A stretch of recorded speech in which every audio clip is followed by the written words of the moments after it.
what happens to your body when you watch Bake Off, plus other reasons and other scientific backed strategies you can do to help control hunger. So I had a chat with someone yesterday and they were like, oh yeah, I was a bit hungrier. A few people actually, a bit hungrier than they were watching. I was watching Bake Off and yeah, I was just a bit hungry. And I was like, it's interesting, there's actually research on that shows that that does increase hunger. Like when you're shown your hedonic responses, when you're shown images of certain foods, that can actually trigger your hunger hormones, which is crazy. I'm not saying just don't watch it, I'm just saying be aware of this, be aware that you may want something. Plus, when you couple that with research around TV, like people who, I think it's less than 10 hours a week of TV, generally have a better time losing weight than people who watch more than that. And that's probably because, well, we need something to do with our hands, right? So then it might be like, okay, what could I do with my hands instead of eating, picking? Is there anything else you can distract yourself with? Is it watching less TV? Is it keeping a snack 6 feet away from you? All strategies that can help with hunger. Now, on the topic of hunger, I get asked a lot, how do I help with hunger? Because let's face it, after a certain period of time, this is probably the thing that makes us go back sometimes. And, sometimes it is coupled with comfort eating, but the more in control we are of our hunger, potentially the less likely we are to comfort eat, depending on where we're at, of course. It's a scale.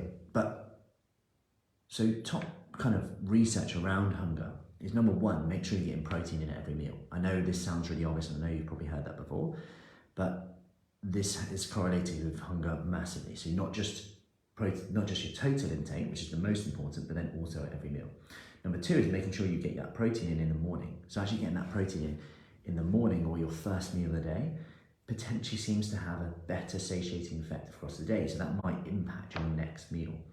So in terms of from blood sugar spikes to hunger hormones and satiety to keeping more in control of foods. And that brings fasting into question a little bit, but it is individual. I'm just giving you what the data presents on average. You might find differently. And as your body adjusts to things like fasting, if you are doing that and that works for you, then that's great. I guess the more you go up and down with it, the more potential there is to be dysregulation. AKA you have breakfast one day, not the next. You might get a bit hungrier than normal one day. Finally, is looking at the fibre intake, and in particular when it comes to the fibre is like the viscosity of the fibre. So if you take porridge, chia seeds, things like that, that seems to have a better effect, if you think of the gloopiness it gets, than other types of fibre. So including them may have a good satiating effect as well, coupled with that protein.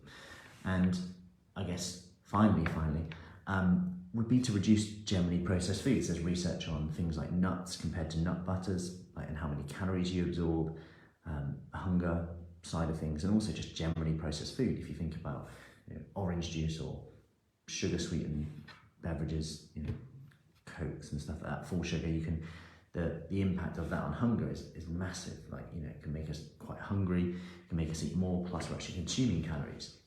And this is an extreme example. You compare 300 calories of protein, like a lean protein source, meat, eggs, chicken, yogurt, whatever, with say orange juice or something like that, and the difference in hunger is massive. And that just shows that what we eat does impact our hunger.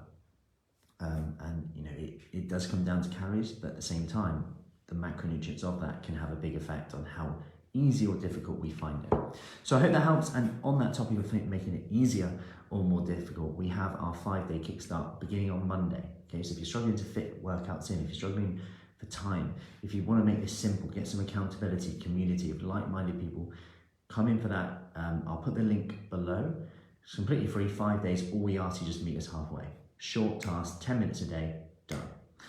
Actionable, simple. So comment below or click the link in the comments to register for that, and I'll see you there. Have an awesome day.